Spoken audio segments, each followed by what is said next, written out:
சீட்டு கட்டு வந்து கலைச்சு விளையாடுவாங்கல்ல, அது மாதிரிதான் நாம் தமிழர் கட்சி. சீட்டு கட்டு கோபுரம் தான் அது, எப்ப வேணாலும் தெரிஞ்சிடும். அது அவரால் அதுக்கு அடுத்த கட்டத்துக்கு போக முடியல. நம்மளோட நல்லா பேசுறவங்க எல்லாம் கட்சிக்கு வந்துட்டாங்கன்னா நம்மள தலைவர்ல நகர்த்திடுவாங்கன்னா அவர் பயந்து என்ன பண்றாருன்னா, வந்து சட்ட ஒழுங்கு சிறப்பாக அமைய எடப்பாடி பழனிசாமிக்கு வாக்களிங்கள்னு விஜய் பேசினார்னு வச்சுக்கோங்க. தூத்துக்குடியில எப்படி துப்பாக்கி சூடு நடந்துச்சு, சாத்தாங்குளத்துல என்ன நடந்துச்சு, எங்கே சட்டம் ஒழுங்கு இருந்துச்சு, ஊழல் வழக்கு இத்தனை வழக்கு இருக்கு, இவ்வளவு அமலாக்க பிரிவு வழக்கு இருக்கு, ஏற்கனவே விஜயபாஸ்கருக்கு இந்த வழக்கு இருக்கு, இவ்வளவு இருக்கும்போது எப்படி அவர் வந்து ஊழல் அற்ற விமர்சனம் வரும்ல. இப்ப இதெல்லாம் வந்து என்ன ஆகுதுன்னா ஒரு பெரிய காமெடி ஷோவா மாறி. இப்ப நாம் தமிழர் கட்சி நிலைமை என்னன்னா 15 மாவட்ட செயலாளர்கள் 15 திசையில போயிட்டாங்க. கட்சி கூடாரம் காலியாகி விட்டது. இப்ப நாம் தமிழர் கட்சி காலி ஆயிடுச்சு. அந்த இடத்துக்கு தான் விஜய் வர்றாரு, தமிழக வெற்றி கழகம் வருது. அது இப்ப வந்து எப்படின்னா இந்த பட்டிமன்ற கோஷ்டினா பாருங்க, எல்லா ஊர்லயும் பேச்சாளங்க இருப்பாங்க. மதுரையில இருந்து நடுவர் போவாரு, திருவாரூர் போவாரு, திருவாரூர்ல ஒரு பேச்சாளர் லோக்கல்ல அவனு கூப்பிடுவாரு, வந்து ஒரு அணியில நீ வாதாடு. அந்த பக்கம் போய் தஞ்சாவூர்ல ஒரு பேச்சாளர் வச்சிருக்காரு. இவரு ரெகுலரா 2 பேர் டீம் வச்சிருப்பாரு. போய் ஒரு 6 பேர் சேர்ந்து இந்த பக்கம் 3 பேர் அந்த பக்கம் 3 பேர் பேசுவாங்க பட்டிமன்றம். அதே மாதிரிதான் இப்ப நாம் தமிழர் கட்சி ஒரு பட்டிமன்ற டீம் மாதிரி வச்சிருக்காங்க. அங்கங்க கொஞ்சம் பேர் இருக்காங்க. சீமானுக்கு எந்த பலமுமே இல்ல. அவர் ஒரு பேச்சாளர், அவரு தான் ஒரு தலைமை கழக பேச்சாளர்கள், ஸ்டார் பேச்சாளர்கள், நட்சத்திர பேச்சாளர்கள் ஒரு வரிசை. எல்லா கட்சிகள்லயுமே நட்சத்திர பேச்சாளர்கள் ஒரு வரிசை. அதுல ஒரு நட்சத்திர பேச்சாளராகத்தான் சீமான் வளமான டீமே தவிர அவர்லாம் இனி ஒரு கட்சியை வந்து பெரிய அளவுல வழி நடத்தவோ, மறுபடியும் நம்பிக்கை விட்டவோ, தமிழ் தேசியம்லாம் பேசவோ எதுக்குமே அவர் லாயக்கு இல்லைங்க. பாலிடிக்ஸ் 100% நேயர்களுக்கு வணக்கம். நிகழ்ச்சியில சிறப்பு விருந்தினராக மூத்த பத்திரிகையாளர், அரசியல் விமர்சகர் ராஜகம்பீரன் இணைந்திருக்கிறார். பேசலாம். வணக்கம் சார். வணக்கம். எப்படி இருக்கீங்க? நல்லா இருக்கேன். நாம் தமிழர் கட்சியிடம் தாவேகா தரப்புல இருந்து பேச்சுவார்த்தை நடத்தப்பட்டிருக்கிறது ஜான் ஆரோக்கியசாமி மூலமாக அப்படின்னு ஒரு கருத்து வந்து இப்போ 2 தினங்களாக பேசுபொருளாகி இருக்கு. ஆனா விஜய் அவர்களை இதுதான் இவ்வளவுதான் இல்லாத அளவுக்கு சீமான் அவர்கள் விமர்சித்து விட்டார். அதற்கு பிறகு இவங்க தொடர்பு கொண்டிருக்காங்க அப்படின்னு சொல்றாங்க. இப்போ ஒரு சாஃப்ட் கார்னர் சீமான் அவர்களிடத்துல பார்க்க முடியுது. தம்பிக்கு எனக்கு தனிப்பட்ட பகை ஒன்றும் இல்லை, கொள்கை சார்ந்த பகை தான் அப்படிங்கிற மாதிரி ஒரு சாஃப்ட் கார்னரை காட்டுறாரு. இந்த சந்திப்பு, இந்த பேச்சுவார்த்தை நடந்தது உண்மைதானா? அவங்க 2 பேரும் இணைந்து பயணிக்க எல்லாம் வாய்ப்பு இருக்கா? தொடக்க காலகட்டங்களிலே தமிழக வெற்றி கழகம் தொடங்குவதற்கு முன்பில் இருந்தே இவர் வந்து சீமான் தொடர்புல அவரோட பேச்சுவார்த்தையில தான் இருந்தாரு. அவர் வந்து தமிழ் தேசியத்தையும் திராவிடத்தையும் 2 கண்கள் என்று சொன்னதற்கு பின்பு வந்து அவர் முரண்பட்டதை போல வந்து ஏதாவது ஒரு பக்கம் இல்லை இல்லைன்னா நீ லாரியில் அடிபிடிச்சாவேன்னு சொன்னாங்க. அந்த மாதிரி ஒரு ஆசீர்வாதமாக ஒரு வாழ்த்துறையாக அவர் பேசுவதற்கு காரணமாக அமைவதற்கு முன்பு வரைக்கும் என்ன நடந்துச்சுன்னா, தன்னுடைய ஆலோசனையை வந்து விஜய் கேட்டுக்கொள்வாரு. நம்ம அந்த கட்சியை வழி நடத்தலாம் அப்படிங்கிற அளவுக்கு வந்து இவருக்கு ஒரு ஓவர் கான்பிடன்ஸ். 2 பேருக்கு இருக்கக்கூடிய ஒற்றுமை என்னன்னா, விஜய்க்கும் சீமானுக்கும், இவர் முதலமைச்சர் ஆனதாவே கற்பனை பண்ணிட்டு வாழ்ந்துட்டு இருக்காரு விஜய். எம்ஜிஆர் ஆயிட்டோம்னு நினைக்கிறாரு அவர் ஒரு பக்கம். இவரும் ஏறத்தாழ தன்னை வந்து தமிழ் தேசிய அதிபர் ஆயிட்டார். இவர் ஒருத்தர் அதிபர், ஒருத்தர் முதலமைச்சர். 2 நாட்டு அதிபர்களின் சந்திப்புலாம் சொல்லுவாங்கல்ல, 2 நாட்டு அதிபர்கள் சந்திக்கிறாங்க, சீன அதிபரும் இவரும் சந்திக்கிறாங்க அப்படிலாம் சொல்லுவாங்கல்ல. அது மாதிரி 2 பேருமே கற்பனை முதலமைச்சர்கள். 2 பேருமே அடிப்படையில ஒரு ஒற்றுமை என்னன்னா 2 பேருக்கும் கற்பனை முதலமைச்சர்கள். நிஜத்துல இவங்க ஏதாவது ஆக முடியுமாங்கிறத இப்ப கேள்வி. கமலஹாசன் சொன்னார் இல்லையா, ரசிகர்கள் வேறு வாக்காளர்கள் வேறு, புரிஞ்சுக்கிட்டேன் அப்படி சொன்னார் இல்லையா. அது எப்ப புரிஞ்சுக்கிறாரு அவரு? கட்சி தொடங்கும் போது அவர் நினைக்கல. அவர் என்ன அவரே சொல்றாரு, நான் என்னுடைய கட்சி அலுவலகத்தினுடைய பால்கனியில நின்று பார்ப்பேன், ஒரு 3 தெருக்கள் அந்த இடத்துல 3 ரோடு வந்து ஃபுல்லாகி என்னை பார்ப்பதற்கு நின்றாங்க. இதை பார்த்துட்டு தான் நான் வந்து ஒரு பெரிய சக்தி நமக்கு இருக்குன்னு நினைச்சேன்னு அவர் சொல்றாரு. அது பார்த்துட்டு வேடிக்கை பார்த்துட்டு போயிடுவாங்க. என்னோட நண்பர் ஒருத்தர் அடிக்கடி சொல்லுவாரு, மதிமுகவுடைய முதல் மாநில மாநாடு எங்க நடக்குதுன்னா மதுரையில் நடக்குது. சாயங்காலம் 5 மணிக்கு வந்து அந்த மாநாட்டு பந்தல்ல இருந்து மாநாட்டு ஊர்வலத்தை பார்வையிடுவதற்காக வைகோ வந்து இங்க நிற்கிறாரு. சாயங்காலம் விடிய விடிய ஊர்வலம் போயிட்டே இருக்கு, விடியிற வரைக்கும் போகுது. இப்படி கிளம்பி போனாங்க, எங்க போனாங்கன்னே தெரியலங்க, எல்லாரும் வேற இடத்துக்கு போயிட்டாங்க, கட்சியில இல்லைங்கன்னாரு அவரு. ஒரு வேடிக்கையா அவர் சொன்னாரு, இதுதான் நடக்கும் இங்க. எந்த கட்சி ஆரம்பித்தாலும் ஒரு புதிய அலை வந்து அதுல உருவாகி என்ன செய்வான், ஒரு கற்பனையில வருவான். கட்சி நடத்துறவங்களுக்கு ஒரு கற்பனை இருக்கும், இரண்டு கற்பனையும் தேர்தல் களத்துக்கு போகிற போது அந்த கனவு கலைஞ்ச உடனே இல்ல திடீர்னு அந்த கூட்டத்தை இவங்களுடைய செயல்பாடுகள் மூலியமா நிறுத்தி வச்சுக்கிறது அவங்களுடைய கையில. ஆமா, அப்ப அதுல என்னன்னா நீண்ட கால திட்டம் வேணும். ஒரு அரசியல் கட்சியை நடத்துறதுக்கு நீண்ட கால திட்டம் வேணும். உதாரணத்துக்கு திமுக தொடங்கப்பட்ட நாள்ல இருந்து அது மொழி கோட்பாடா இருக்கலாம், சமூக நீதி கோட்பாடா இருக்கலாம், அல்லது சமூக அதாவது இடஒதுக்கீட்டு சார்ந்ததா இருக்கலாம், பெண் உரிமையா இருக்கலாம், சிறுபான்மை இருக்கலாம், அவங்களுக்கு ஒரு அடிப்படை கோட்பாடு இருக்குல்ல. கட்சி நாளுக்கு நாள் மாற்றங்கள் அடைஞ்சுக்கிட்டே இருக்கும். தலைமை மாறும், அதனுடைய இது மாறும். இன்னைக்கு கார்பரேட் அரசியலா மாறிடுச்சு, எல்லாமே மாறும். ஆனா அவங்க மொழி போராட்டம்னு வரும்போது அவங்க முதல்ல 1938 என்ன நிலைப்பாடு எடுத்தாங்க, 1965 என்ன நிலைப்பாடு எடுத்தாங்களா, அதான் 2024 வரைக்கும். அப்ப தண்டவாளம் அப்படியே இருக்கும், ரயில் மாறிக்கிட்டே இருக்கும். கட்சிக்கு ஒரு அடிப்படை கோட்பாடு என்பது மாறாம இருந்துச்சுன்னா கட்சி நடத்துறதுங்கிறது கொஞ்சம் எளிது. தலைவன் மாறுவான், தர்பார் மாறும், தத்துவம் மட்டுமே அச்சய பாத்திரம்னு கண்ணதாசன் சொல்லியிருக்காரு. இந்த தத்துவம் அப்படிங்கிற விஷயத்துக்குள்ள யாருக்கெல்லாம் குழப்பம் இருக்கோ, குளறுபடி இருக்கோ, அவங்களுக்கு நீண்ட கால பயணம் நிகழாது. அவங்க என்ன நினைப்பாங்கன்னா, ஒரு தேர்தலை சந்திப்பாங்க உற்சாகமா, அந்த தேர்தல் அவங்களுக்கு தர ரிசல்ட். இப்ப உதாரணத்துக்கு சொல்றேன், மதிமுகவை சொன்னதுனால சொல்றேன். மதிமுக நல்லா வர்றதுக்கான எல்லா வாய்ப்புமே இருந்துச்சு. குறுக்க போந்து யாரு கலைச்சதுன்னா, இந்த கலைஞ்ச முடிய ஏற்கனவே சீவன முடிய திடீர்னு கலைச்சு விட்டாருல ஒருத்தர், சூப்பர் ஸ்டார் ரஜினிகாந்த். அது இப்படி அப்படின்பாரு. அதே மாதிரிதான் மதிமுக கலைச்சு விட்டாரு அவரு. அந்த டைம் ஜெயலலிதா ஆட்சிக்கு எதிராக அவர் 95ல ஒண்ணு பேசி அவர் உள்ள வரப்போறாருன்னு இளைஞர் படை பூரா வேறு திசைக்கு போயிட்டாங்க. அதே மாதிரிதான் இப்ப நாம் தமிழர் கட்சி நிலைமை என்னன்னா, 15 மாவட்ட செயலாளர்கள் 15 திசையில போயிட்டாங்க. கட்சி கூடாரம் காலியாகி விட்டது. அது இப்ப எப்படின்னா, இந்த பட்டிமன்ற கோஷ்டினா இருக்காங்க பாருங்க, எல்லா ஊர்லயும் பேச்சாளங்க இருப்பாங்க. மதுரையில இருந்து நடுவர் போவாரு, திருவாரூர் போவாரு, திருவாரூர்ல ஒரு பேச்சாளர் இருக்கான் லோக்கல்ல, அவனு கூப்பிட்டுக்குவாரு, டேய் ஒரு அணியில நீ வாதாடு அப்படின்பாரு. அந்த பக்கம் போய் தஞ்சாவூர்ல ஒரு பேச்சாளர் வச்சிருக்காரு. இவரு ரெகுலரா 2 பேர் டீம் வச்சிருப்பாரு. போய் ஒரு 6 பேர் சேர்ந்து இந்த பக்கம் 3 பேர் அந்த பக்கம் 3 பேர் பேசுவாங்க பட்டிமன்றம். அதே மாதிரிதான் இப்ப நாம் தமிழர் கட்சி ஒரு பட்டிமன்ற டீம் மாதிரி வச்சிருக்காங்க. அங்கங்க கொஞ்சம் பேர் இருக்காங்க. மேடையில சவுடா விடுவாங்க. சோசியல் மீடியா 8% வாக்கு வச்சிருக்காங்க. 8% வாக்குங்கிறது அவருக்கானது இல்ல. அது வழக்கமா ரொம்ப பேருக்கு தெரியாத விஷயம் என்னன்னா, 8% வாக்கு அவருக்கானது இல்ல. தமிழ்நாட்டுல திமுக வேணாம் அதிமுக வேணாம்னு சொல்றவங்க ஒரு 10% நிரந்தரமா இருக்காங்க. இந்த நோட்டாவுக்கு போடக்கூடாதுன்னு நினைக்கிறவங்க ஒரு 10% நிரந்தரமா இருப்பாங்க. அவங்கள முதல்ல கண்டுபிடிச்சவர் யாருன்னா மருத்துவர் ராமதாஸ் தான். பாட்டாளி மக்கள் கட்சி அது கொஞ்ச நாள் வண்டி ஓடிச்சு. அது ஒரு பெரிய முற்போக்கு சிந்தனையோட இருக்கிறாரு, அவர் அம்பேத்கர் சிலையை திறக்கிறாரு, அவர் தமிழ் குடிதாங்கியா இருக்கிறாருன்னு ஒரு கூட்டம் போனாங்க. போனவன் பூரா பின்னங்கால் பெடரில் அடிக்க பின்னாடி ஓடியாட்டாங்க. அப்புறம் அத 10%க்கான அரசியல் கட்சி, அடுத்த அரசியல் கட்சி மதிமுக. மதிமுக நம்மதான் திமுக தான், இனிமே திமுக காலி, அண்ணா அறிவாலயத்தை கைப்பற்றும் அப்படி இப்படின்னு அவர் சவால் விட்டாரு. மேடையில பயங்கரமா அனல் பறக்க பேசினாரு, நீதி கேட்கிறேன் அப்படி இப்படிப்பாரு. நான்லாம் என்னுடைய கல்லூரி காலம் அது வைகோ பேசும்போது அப்படியே சிறகடி ரத்தம்லாம் சூடாகி அப்படியே இதாகும், பயங்கரமா பேசுவாரு. அது அந்த கதை முடிஞ்சு போச்சு. அடுத்து அந்த இடத்துக்கு தேமுதிக வந்துச்சு. தேமுதிக ஒண்ணுமே இல்ல, மத்தவன்லாம் எதிர்கட்சிக்காரன் அடிப்பேன், அவர் சொந்த கட்சிக்காரனே 4 மிதிப்பாரு. அவருக்கு ஒரு ரசிகர் பட்டாளா. அது அவர் வந்தாரு, முதல்ல எம்எல்ஏ 2 எம்எல்ஏ ஆனாரு, அடுத்து எதிர்கட்சி தலைவர் ஆனாரு. அப்புறம் அவர்தான் முதலமைச்சர்னு சொல்லி அவர் கதையை முடிச்சு விட்டாங்க மக்கள் நல கூட்டணியில கூட்டு போய். அப்புறம் அதுக்கு பின்னாடி அவர் மருத்துவமனைக்கு போனாரு, கட்சியும் மருத்துவமனைக்கு போச்சு. அவர் இறந்து போய் அவர் அடக்கம் பண்ணாங்க, கட்சியும் சேர்த்து அடக்கம் பண்ணிட்டாங்க தேமுதிக அலுவலக தலைமை அலுவலகத்துல வச்சு. முடிஞ்சு வச்சு கதை.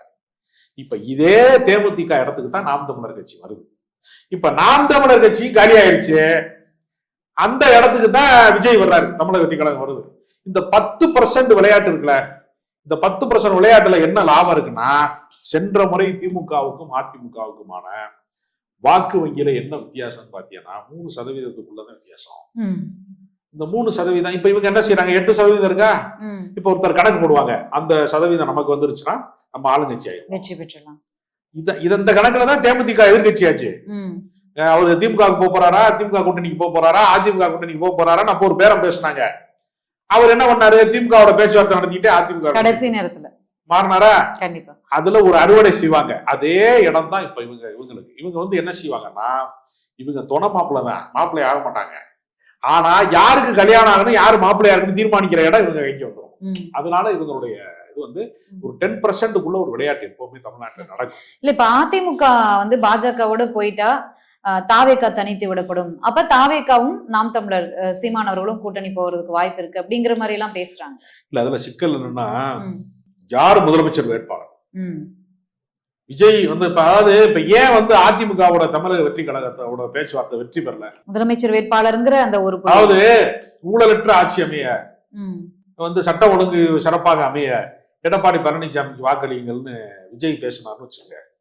இனி தூத்துக்குடியில எப்படி துப்பாக்கி சூடு நடந்துச்சு, சாத்தாங்குளத்துல என்ன நடந்துச்சு, எங்கன்னு சட்டம் ஒழுங்கு இருந்துச்சு, ஊழல் வழக்கு இத்தனை வழக்கு இருக்கு, இவ்வளவு அமலாக்க பிரிவு வழக்கு இருக்கு, ஏற்கனவே விஜயபாஸ்கருக்கு இந்த வழக்கு இருக்கு, இவ்வளவு இருக்கும் போது எப்படி அவர் வந்து ஊழலற்ற ஆட்சி விமர்சனம் வரும்ல? கண்டிப்பா.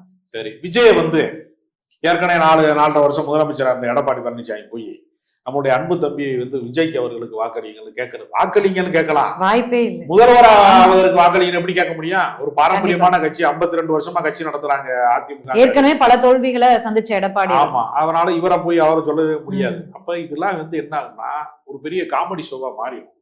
அதனால சீமான் வந்து என்ன செய்வார்னா, சீமான் தனித்து போட்டியிடுறது வரைக்கும் தான் அவருக்கு வந்து வியாபாரம். அப்ப 4 முனை கூட்டணி தான், 4 முனை போட்டி தான் இந்த தேர்தல்ல, 4 முனை போட்டி தான் மறுபடியும் சாத்தியப்படுவதற்கு இருக்கிறது. ஆனா ரொம்பவும் பலவீனமான ஒரு சூழலுக்கு வந்து நாம் தமிழர் கட்சி போனதுனால ஒருவேளை வந்து பாஜக கூட்டணிக்கு நாம் தமிழர் கட்சி அழைக்கப்படலாம். ஏன்னா அவர்கிட்ட இருக்கிறது வெறுமனே மேடை பேச்சு மட்டும்தான், களப்பணிகளோ பெரிய வந்து கள அரசியலோ கிடையாது. அதனால இப்போ நாம் தமிழர்ல இருந்து வெளியேறினவங்க முழுக்க வச்ச குற்றச்சாட்டு அதுதானே, அவர் வந்து ஒரு RSS காரர் போல செயல்படுறாரு, பாஜகவினரோட நிர்வாகமே கட்டமைக்கல, நிர்வாகம் அமைச்சுட்டா நம்மள கேள்வி கேட்பாங்க, தேர்தல்ல வந்து ஜெயிக்க வச்சிட்டோம்னா அவங்க தலைவர்கள் ஆயிடுவாங்க, 2ஆம் கட்ட தலைவர்கள் வந்து பெரிய தலைவர்களா மாறிடுவாங்க, நம்மளோட நல்லா பேசுறவங்க எல்லாம் கட்சிக்கு வந்துட்டாங்கன்னா நம்மள தலைவர்கள் வந்து நகர்த்திடுவாங்கன்னா அவர் பயந்து என்ன பண்றாருன்னா அப்பப்ப சீட்டு கட்டு மாதிரி விளையாடுறதுதான், சீட்டு போய் கட்டு வந்து கலைச்சு விளையாடுவாங்கல்ல, அது மாதிரிதான் நாம் தமிழர் கட்சி. சீட்டு கட்டு கோபுரம் தான், அது எப்ப வேணாலும் தெரிஞ்சிடும், அது அவரால் அதுக்கு அடுத்த கட்டத்துக்கு போக முடியல. அதனால அவர் என்ன செய்வார்னா, இலை மலர்ந்தால் ஈழம் மலரும்னாரு கடந்த காலத்துல. ஆமா, எங்கேதான் தொடங்கினாரு, அநேகமா அங்கேதான் முடியும் நான் நினைக்கிறேன். அமித்ஷா அவர்களை சந்திச்ச எடப்பாடி அவர்களுமே வந்து கூட்டணி குறித்த அறிவிப்பை 6 மாதம் கழிச்சு வெளியிட்டுக்கலாம், பிளஸ் வந்து நாம் தமிழரோ இல்ல தாவேகாவோ நம்ம கூட்டணிக்கு இருந்தா அது பலம் சேர்க்கும், வெற்றிக்கான வாய்ப்பா இருக்கும் அப்படிங்கிற மாதிரி ரெக்வெஸ்ட் வச்ச மாதிரி செய்திகள் வெளியாயிருக்கு. இதெல்லாம் உண்மைதானே? அது சீமான் பேசினால் கூட்டம் வரும், விஜய் வந்து பேசாம முன்னாடி வந்து நின்னாலே கூட்டம் வரும், முகம் பார்க்க கூட்டம் வரும், இவர் கரடியா கத்தனா கூட்டம் வரும். 2 பேருமே பிரச்சார சக்தி தான், 2 பேருமே தீர்மானிக்கிற சக்தியாக மாறவே முடியும். அவங்க தலைமை பொறுப்பையும் கேக்குறாங்களே, சொல்றாங்க தலைவர்கிட்ட போய் எப்படி நான் தலைமையா இருப்பேன்னு சொல்ல முடியும்? இப்ப அமித்ஷாவை சந்திச்சுட்டு கூட்டணி உறுதியாகி விட்டதுன்னு எடப்பாடி பழனிசாமி சொல்ல மாட்டேங்கிறாரு, சந்திச்சிட்டேன் இன்னும் டயம் இருக்கு அப்படின்னு சொல்றாரு. ஆனா அமித்ஷா என்ன சொல்றாரு, நான் எங்க கூட்டணி தான் அடுத்து வரப்போகுதுன்னு சொல்றாரு. அப்ப என்ன அர்த்தம்னா அவருக்கு கூட்டணி அவசியமாக இருக்கிறது, இவருக்கு கூட்டணி வந்து அவசியம் இல்லாமல் இருக்கிறது. ஆனால் ஒரு நிர்பந்தத்தின் காரணமாக இந்த சந்திப்பு நிகழ்ந்து, பாஜக எப்படியும் அதிமுக வந்து பாஜக இல்லாத ஒரு கூட்டணி அமைக்க விடாது அப்படிங்கறதுதான் உங்களை போன்ற மூத்த பத்திரிகையாளர்களுடைய கருத்தாக இருக்கிறது. அது எல்லாருக்குமே தெரிஞ்சதுதான் தமிழ்நாட்டு மக்களுக்கு. அப்படி இருக்கும்போது பாஜக அதிமுக அப்படி கூட்டணி அமைந்தால் விஜய் தனித்து விடப்படுவாரா? தனித்து விடப்பட்டால் விஜயின் நிலைமை என்ன? விஜய் தனித்து விடப்படுவாருங்கிறது அல்ல, விஜய் என்ன நினைக்கிறாருன்னா நமக்குத்தான் செல்வாக்கு அதிகமா இருக்கு, எல்லாரையும் விடவும் நமக்கு வந்து இன்னைக்கு இருக்க திமுக அதிமுகவை விடவும் நம்ம தான் பெரிய சக்தி, நம்ம தான் வந்து முதன்மையான சக்தி அப்படின்னு அவர் நம்பிக்கிட்டு இருக்காரு. அந்த நம்பிக்கை உண்மையா பொய்யா என்று பரிசோதித்து பார்ப்பதற்கு இது உண்மையிலேயே அது நகைதானா இல்லையான்னு போய் கேட்கறாங்கல்ல, நகாசாரிட்ட போய் கேட்கறாங்க, உண்மையிலேயே நகைதானாங்க, அது மாதிரி கிஃப்ட் கொடுத்துருக்காங்க, செக் பண்ணி சொல்லுங்கிறாங்கல்ல, அது மாதிரி இது உண்மையா போலியாங்கிறத, இது தங்க முலாம் பூசப்பட்டதான்ற மாதிரி இந்த தேர்தலில் தெரிந்து வரும், விஜய்க்கு செல்வாக்கு இருக்கிறதா இல்லையான்னு தெரிந்து. அதுக்கு தனித்து போட்டியிடுவது ஒன்றுதான் விஜய்க்கு தீர்வே தவிர எந்த கட்சியோட கூட்டணிக்கு போனாலும் அவருடைய தனித்த பலம் என்பது தெரியும், அவருக்கே தெரியாம போயிடும். அதனால அவர் தனித்து போட்டியிடுவதுதான் முறையானது. அவர் அல்லாதவர்கள் எல்லாருமே ஓரணியில திரளணும் திமுகவுக்கு எதிராக அப்படின்னு நினைக்கிறாங்க. ஆனா திமுகவுக்கு ஒரு வசதி ஏற்படுத்தி கொடுக்குறாங்க, அது அமித்ஷாவா இருந்தாலும் எடப்பாடியா இருந்தாலும் எந்த கட்சியா இருந்தாலும் சரி, அவங்க என்ன செய்யறாங்கன்னா திமுக தான் மறுபடியும் ஜெயிக்கணுங்கிறதுக்கு அதிமுக ஒரு கூட்டணியை தேர்வு செஞ்சுட்டாங்க, அதுதான் பாஜக கூட்டணி. இல்ல அவங்கெல்லாம் சேர்ந்தா பலம் வாய்ந்த கூட்டணியா அமைஞ்சிரும், அது திமுகவுக்கு சவாலாக இருக்கும் அப்படின்னு சொல்றாங்க. அது பாஜக உள்ள வந்துருச்சுனாலே தமிழ்நாட்டு மக்கள் ஓட்டு போட மாட்டான், அதனால இலைக்கு இருக்கிற மதிப்பு வந்து தாமரைக்கு இங்க இல்ல. சரி. அதனால இவர்கள் 2 பேரும் சேர்வது என்கிற இந்த பொருந்தா கூட்டணி என்பது தேர்தல்ல திமுகவை தான் பலப்படுத்துமே தவிர இவர்கள் கூட்டணியை ஒரு நாளும் பலப்படுத்தும். ஓகே, நாம் தமிழரை பத்தி பேசிட்டு இருந்ததுனால இந்த எம்பி எலெக்ஷன் வரைக்கும் இருந்த சீமான் வேறு, அதற்கு பிறகு இருந்த சீமான் வேறு அப்படின்னு சொல்லலாம். நாம் தமிழர் கட்சியில கட்டமைப்பு இல்ல, பொறுப்பாளர்கள் இல்ல, ஒரு பொருளாளர் கூட கிடையாது, நிதி வந்து முறையாக பராமரிப்பு, பல்வேறு குற்றச்சாட்டுகள் இருக்கு. சீமான் அவர்களுக்கு யாரெல்லாம் படை தளபதிகளா இருந்தாங்களோ அவங்க எல்லாம் இன்னைக்கு கட்சியில இல்ல. அவங்க எல்லாம் இருக்கும்போது பெற்ற வாக்குதான் இந்த 8.25%. மாவட்ட செயலாளர்களோட உழைப்பு இதுல மிகப்பெரியது. அப்படி இருக்கும்போது அவங்க எல்லாம் வெளியில வந்துட்டாங்க. மத்திய, அதாவது பாஜக கூட்டணிக்கு போவதற்கு வாய்ப்பு இருக்கு அப்படின்னு சொன்னீங்க. பாஜகவிற்கு, அதாவது மத்திய அரசிற்கு இவை எல்லாம் தெரியாம இல்ல. ஒரு கட்சி கூட்டணிக்கு சேர்க்கும்போது பலம் பார்த்துதான் சேர்ப்பாங்க. அப்போ சீமானுக்கு அங்க எவ்வளவு வரவேற்பு இருக்கும் அப்படிங்கிறதும் பேசுவதில்ல இருக்கு. ஏன்னா படை தளபதிகள் ஃபுல்லா இப்போ தமிழக வாழ்வுரிமை கட்சிக்கு போயிட்டாங்க. அப்போ சீமானுடைய பலம் பார்த்துதானே அவங்க அழைப்பு கொடுப்பாங்க. சீமானுக்கு எந்த பலமுமே இல்ல. அவர் ஒரு பேச்சாளர், அவரு தான் ஒரு தலைமை கழக பேச்சாளர்கள்ல ஸ்டார் பேச்சாளர்கள், நட்சத்திர பேச்சாளர்கள் ஒரு வரிசை உண்டு. எல்லா கட்சிகள்லயுமே நட்சத்திர பேச்சாளர்கள் ஒரு வரிசை வைத்திருப்பாங்க. அதுல ஒரு நட்சத்திர பேச்சாளராகத்தான் சீமான் வளம் வர முடியுமே தவிர அவர்லாம் இனி ஒரு கட்சியை வந்து பெரிய அளவுல வழி நடத்தவோ, அது மறுபடியும் நம்பிக்கை ஊட்டவோ, தமிழ் தேசியம்லாம் பேசவோ எதுக்குமே அவர் லாயக்கு இல்லைங்கிறத அவர் வரம்பு மீறி பேசி தன்னை யார் என்று, அதாவது அவர் பெரியாரை குறித்து அவதூறு பேசுவதாக நினைத்துக் கொண்டு பெரியாரை காட்டி கொடுப்பதற்கு பதிலாக தன்னுடைய தரம் என்ன என்பதை தானே காட்டி கொடுத்தார். அதனால சீமானின் அரசியல் இனி வந்து எடுபடாது. அவர் மிச்சம் இருக்கிற நாட்களை வாயை வந்து வாடகைக்கு விடலாம், அதுல பெரிய லாபத்தை அவர் பெறலாம். எனவே இவங்க அடிக்கக்கூடிய அந்த கூட்டணி, அதாவது எப்பொழுதுமே என்னன்னா நீண்ட கால கூட்டணி என்பதற்கு இருக்கக்கூடிய மதிப்பை வந்து திடீர் கூட்டணிகள் எப்பவுமே பெறாது. ஏன் மக்களோட கூட்டணி ஒர்க் அவுட் ஆகல அப்படின்னு நீங்க பாத்தீங்கன்னா, அதுல இடதுசாரிகள் இருந்தார்கள், வைகோ போன்ற அரசியலில் மூத்த ஆளுமைகள் இருந்தார்கள், திருமாவளவன் போன்ற மிக நீண்ட அரசியல் அனுபவம் கொண்டவர்கள் எல்லாருமே இருந்தாலும் கூட அது ஏன் வந்து ஒரு பெரிய கூட்டம் கூட கூடிச்சு, அதுக்கு வேடிக்கை பார்ப்பதற்கான கூட்டம் கூட கூடிச்சு, ஏதோ ஒரு மாற்று சக்தியை போல ஒரு தோற்றம் கூட வந்துச்சு. ஆனா அது ஓட்டாக மாறல. அப்ப சில விஷயங்களை மக்கள் என்ன நினைக்கிறாங்கன்னா, நிலாவை வந்து பார்த்து ரசிக்கலாம், வசிக்க முடியாதுன்ற மாதிரி சில பேரை வியப்பார்கள், ஆனால் அதை வெற்றிக்கான நம்பிக்கைக்குரிய விஷயமாக எடுத்துக்கொள்ள மாட்டார்கள். அதைத்தான் நான் சொல்ல வர்றேன். விஜய் போன்றவர்கள் அரசியல் செய்வதாக இருந்தாலும் சரி, இந்த பொருந்தா கூட்டணியாக இருக்கக்கூடிய அதிமுகவும் பாஜகவும் இந்த திடீர் கூட்டணியை ஏற்படுத்தி கொண்டாலும் சரி, அல்லது வந்து சீமான் போன்றவர்கள் வந்து எவ்வளவு பேசினாலும் சரி, யார் எந்த கூட்டணி அமைத்தாலும் மிக நீண்ட காலமாக கூட்டணியிலே வந்து ஒரு கோட்பாட்டு ரீதியாக மிக நீண்ட பயணத்திலே இருக்கக்கூடிய திமுகவினுடைய கூட்டணிக்கு தான் வெற்றி வாய்ப்பு வந்து நடைமுறை சாத்தியமாகுமே தவிர மற்றவர்கள் எல்லாம் தேர்தலிலே சலசலப்பை உருவாக்கலாமே தவிர வெற்றிக்கான வாய்ப்பை ஒரு நாளும் பெற முடியும். நன்றி சார், நன்றி. எங்களோட நேரத்தை எங்களோட பகிர்ந்தமைக்கு.